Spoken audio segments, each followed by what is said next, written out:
Thank you for your testimony. The chair now recognizes Dr. Grossman for 5 minutes for your opening statement. Thank you for the opportunity to address you. My name is Miriam Grossman.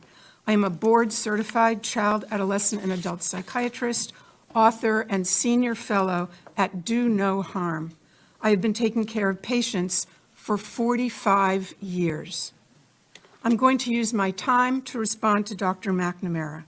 First, I'm struck by her use of the phrase, sex assigned at birth. Sex is not assigned at birth. Sex is established at conception, and it's recognized at birth, if not earlier. Dr. McNamara claims that her views are science-based, but to claim that sex is assigned at birth is without any scientific basis whatsoever. Its language misleads people, especially children, into thinking that male and female are arbitrary designations and can change. That is simply not true. Dr. McNamara claims that social and medical interventions are the only evidence-based treatment and that scientific evidence shows it is life-saving. Without it, she's warning us, kids will commit suicide. Well, a growing number of countries have effectively banned the care to which she's referring. And thank God there's been no wave of suicides or other mental health catastrophes. 3 years ago, Finland placed strict limitations on medical interventions for minors.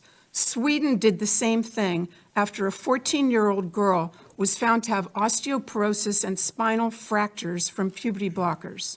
An investigation concluded, quote, the risks of anti-puberty and hormone treatment for those under 18 currently outweigh the possible benefits. The UK conducted a review and called the evidence very low.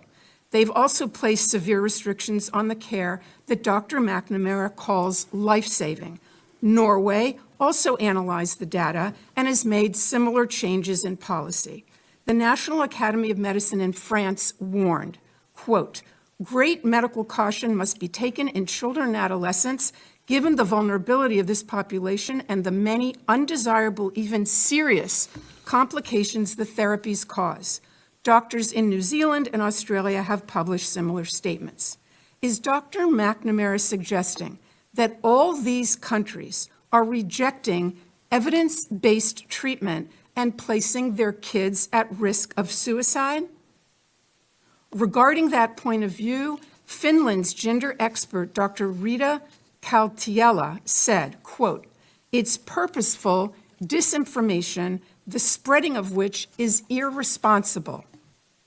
All 7 countries, and Florida too, of course, concluded that kids don't need their development interrupted, the girls don't need their periods stopped and their voices lowered, and the boys don't need to grow breasts.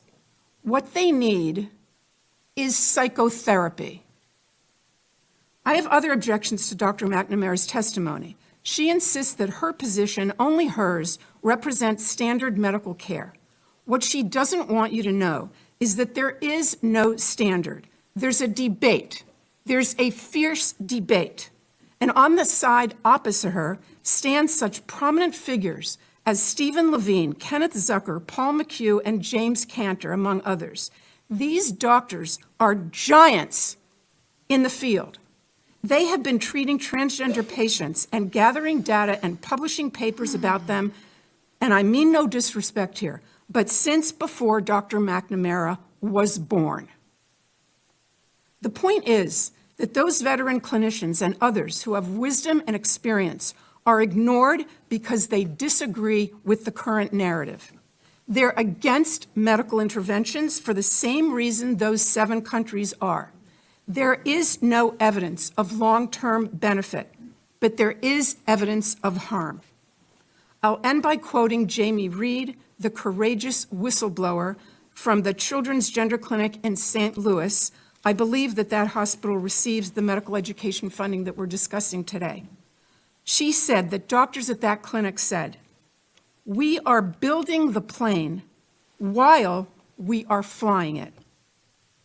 We are building the plane while we are flying it.